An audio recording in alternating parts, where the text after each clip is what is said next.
lang dapat ang nasa desk ninyo. Okay, now, Brian can still remember what is our discussion last week. Yung discussion niya ay mag-play.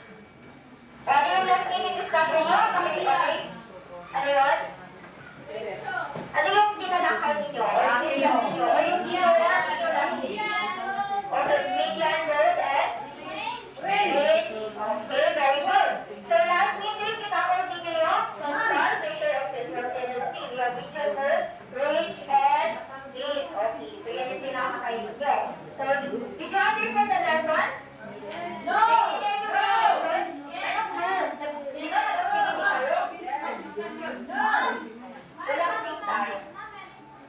O, may recording kayo next meeting. Ay, for pass. Recording kayo. Okay, so now, I prepare activity. So, meron akong inihandang activities and productivity na gagawin ninyo. So, yung gagawin ninyo is, yung title niya is Make Me Whole Again. So, I will divide you guys into group leaders. Ito na lang yung group 1, group 2, group 3. Nandiyan ito ba? Group 1, group 2, group 3. Okay, so each group, choose ka na ng leader or one representative leader. Buster? Come here, run down. Run down from here. Run down from the side. Run down from the side. Okay. Run down from the side. I-remind ko kayo na wrap ninyong sisirain yung envelope. Itanan nyo lang ito. Kapag sinabi ko mag-start, doon pala kayo magsimula. Pero wrap ninyong sirain yung envelope kasi ibabalik nyo lang yung puzzle sa ilalim. Naintindihan? Okay, group 1? Group 2? Group sirain ha? Group 3? Okay, so yung gagawin niya, Bryce? Merong puzzle sa ilalim ng envelope na yan. So, isusuntin nyo yung puzzle. Bakit sinabi kong goal? Doon pa kayo mag-start mag-solve ng puzzle. So, dito, I will just give you 1 minute para matapos yung puzzle na yan. Okay? Now, hindi kayo dito yung magano, mag-puzzle sa front. Yung group 2, pwede din sa'yo dito at saka group 3. Okay? So, magano na kayo. Position. Pwede dito yung group 2. Dito kayo group 2. Okay. You can start now. Okay? If you're done doing the puzzle, raise your hand.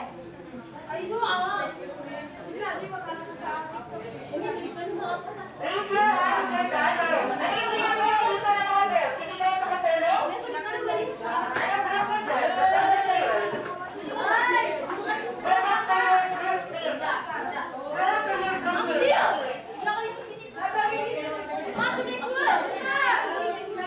Group to your group names. Dapat walang nakaupo. Kayo dyan ha? Wala ba tingin?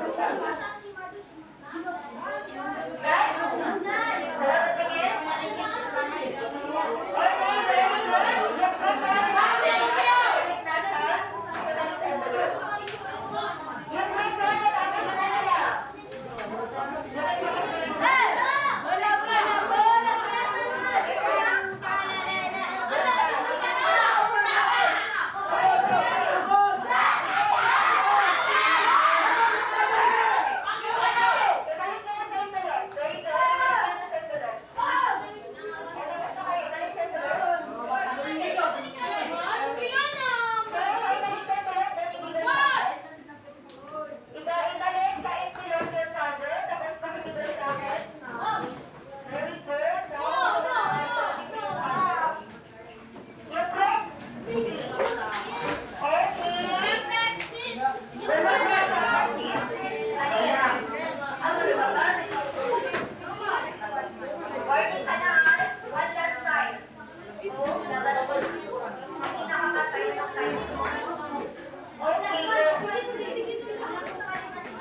nalala.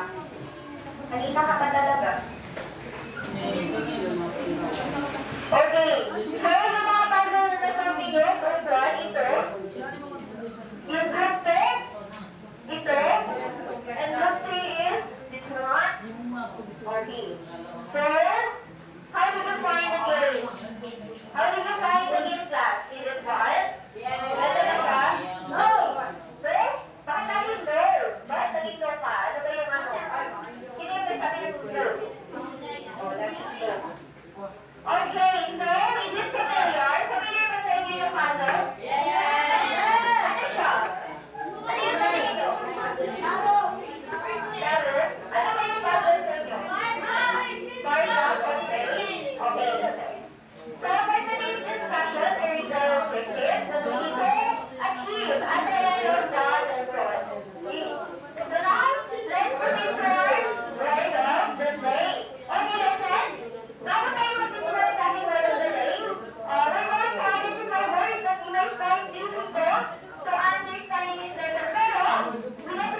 the correct word.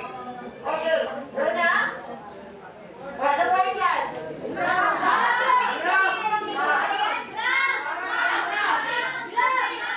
Very good. Ito?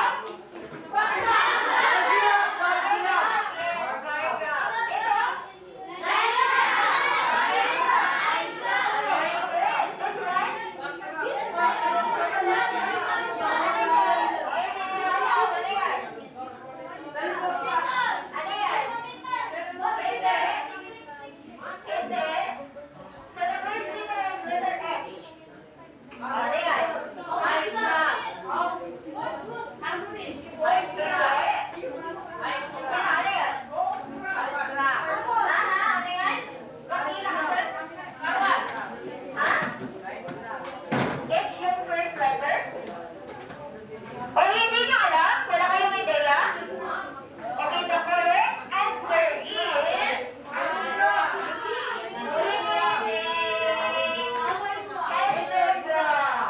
Okay, so now let's define these words. Lilipay natin yan guys. So we have the graph. So ano pa yung graph? So meron din ako dito, yung slide natin is tatapos na sulit. So we have here the graph. Pahibig. Gusto nyo bumabas yung mga maingay? So one of our classroom rules is all eyes forward, which means isa na doon is nakatingin sa akin. Ibig sabihin, huwag magingay. Nakatingin lang dapat ito sa harapan. Masinip lang tayo. Simple dirty. Okay, now we have graph. Pakibasa hanggang relationship, visual representation.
graph? Ay, line graph, kailan ka gagamit?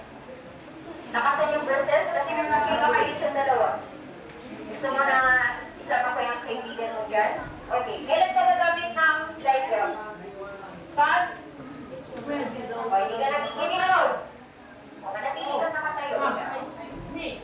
Tayo pa lang ha? Okay.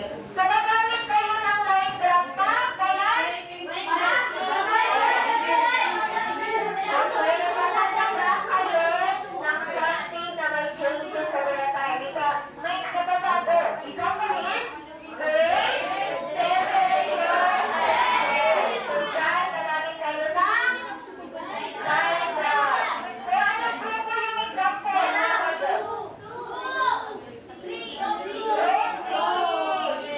This one is an example of line graph. Next is we have, or we will have the histogram. Okay, so when we see histogram, pakibasa hanggang dito, histogram, basa.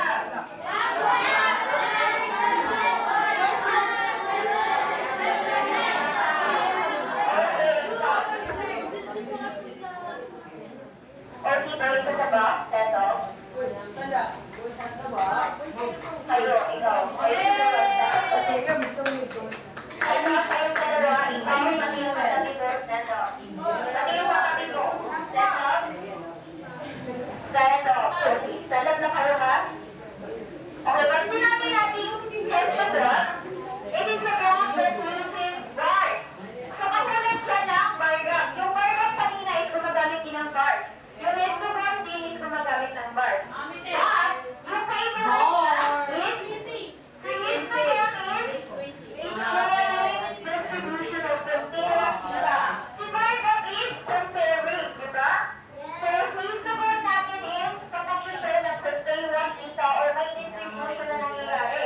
So, example is, mga squares, heights, widths, hours, minutes. Okay. Okay, now, ikaw, I want to ask you a questions kung kailan ka gagamit ng histogram. Oh. When are you going to use histogram? Kailan mo gagamitin si histogram? Pag? O, sana yung katabi mo kanina? O, sino nagsabi sa'yo ng ikaw dito? O, ikaw. O, binasa mo lang. O, ano yung kaibahan niya doon sa bar graph? Ha? Ano yung kaibahan ng bar graph tsaka histogram? Pareho silang diba may bar. Gumagamit. O, ano yung kaibahan nila? Difference. O, square ng score dyan sa... O, kay bar graph is scores. Tapos, ano para si bar graph? O, ano yung difference nila? Wala. Hindi ko alam. Hindi kasi ka nakikinig. Nag-check na kayo dyan. Okay, tayo lang kayong dalawa dyan. O ikaw, Iha, ano yung kaibahan? What is the difference of bar graph and histogram? Yung pareho nila is, gumagamit sila ng bars. Ano naman yung difference nila? Sino yung nag-represent ng ano? Ano yung kaibahan? Which means, you need to compare the two. Ano yung kaibahan nila? Ano yung bar graph? Ano yung histogram pala? O tinasa niyo lang? Tayo pa. Ano yung alam? Yung bar graph is changes over a time. Okay, pwede. So, when we see, makinig ko na, when we see bar graph class, changes over a time. Ayan o, nandyan sa ating yung kaibahan nila, in a simple lang yung ginagawa. So, yung kaibahan nila ng bar graph at histogram is, si bar graph is, gagawin din natin siya ang mga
Sailors.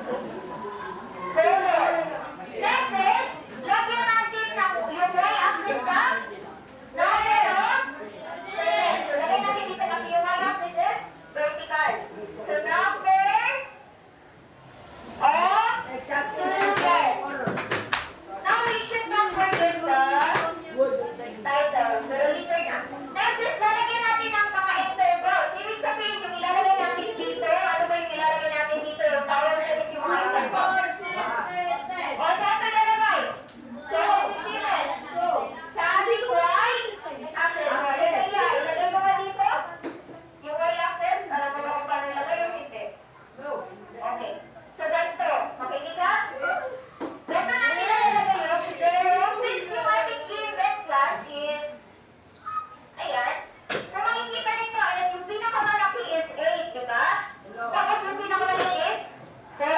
So, yung gagamitin natin is, sa mga numbers is 0 to 10. Kasi yung pinakamalaki niya is 8. So, pwede tayong gumamit ng 0 to 10.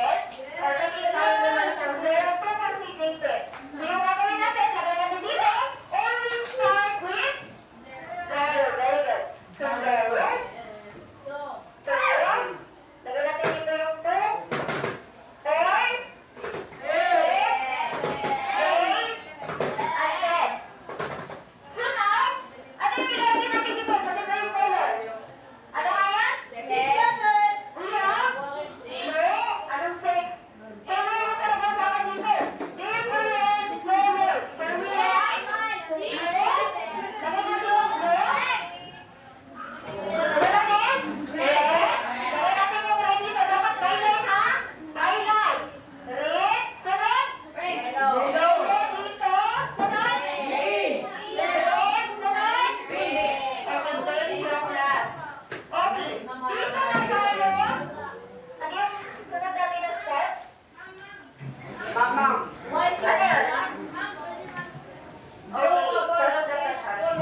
Okay, we should not forget the title. The favorite color of the students. Kasi yung pinag-uusapan natin dito is favorite colors of grade 4 period. So yung gagawin, ang ilalagay natin sa title is favorite, ano blue? Favorite colors of pasensya na kayo sa ano ko. Favorite colors of grade 4 student. Or pwede kayong grade 4 period students. Yun yung title.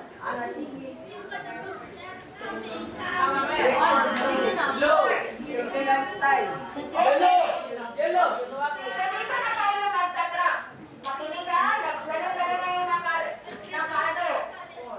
naka-stand. Makinig kayo mabuti. Okay, magtatrack na tayo. Ano yung blue? Anong number? So dito tayo sa blue. Tingin. Tingin na mabuti ha. So yung blue, dito tayo mag-stop sa 8. So dito natin ilalagay yung ating number.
Okay,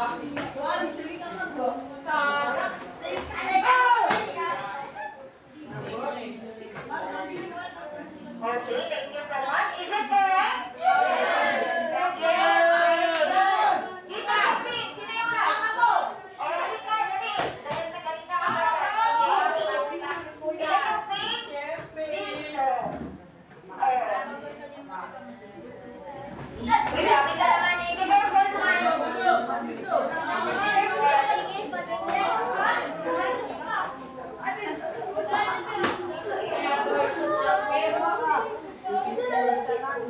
Okay, tama kayo yung sagot niya? Tingnan lang natin. Okay. Okay. The answer is the letter. Give yourself a 3 claps. 1, 2, 3. Naintindihan niyo ba? Ano na yung ginamit natin? Ano yan?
Christian.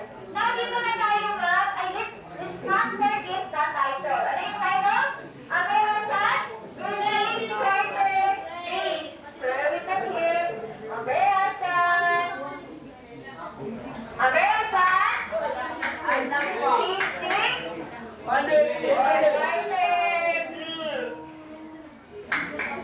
Okay, dito na tayo mag-drop. Sino yung gusto mag-drop sa first? Okay, wait. Reminders lang ha, pag mag-drop tayo ng right, mag-start tayo sa order. O, order zero. O, ano yung ano niya? Dito tayo sa first grade. Itang naman yung 80. Dapat ano muna? Dapat muna. Okay, may safety. Saan nilalagay yung class sa first grading? Ano nga yung number doon? 80. Saan mo siya ilagay yung class? Lakihan mo yung class. Kid, bakit nakaano siya sa right? Yes. Wait lang. Use the color blue. Use this one. Lakihan mo. Doon yung i-circle mo. I-circle mo dito. Kung saan? I-ganyan mo. Okay, very good. Tama yung sagot niya mo. Kita yung play. Then this one is nice. Ano ba eh? Tama. Okay. Kasi di ba yung ating graphic? Okay, let's continue this running meeting.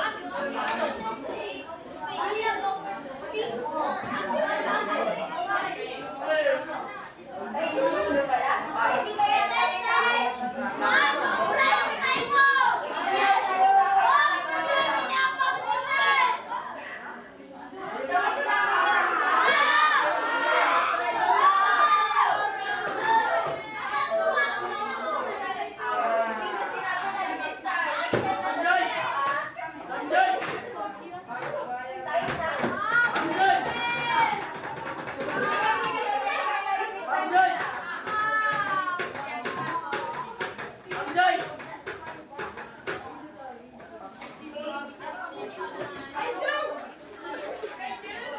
Adi betul nama dia.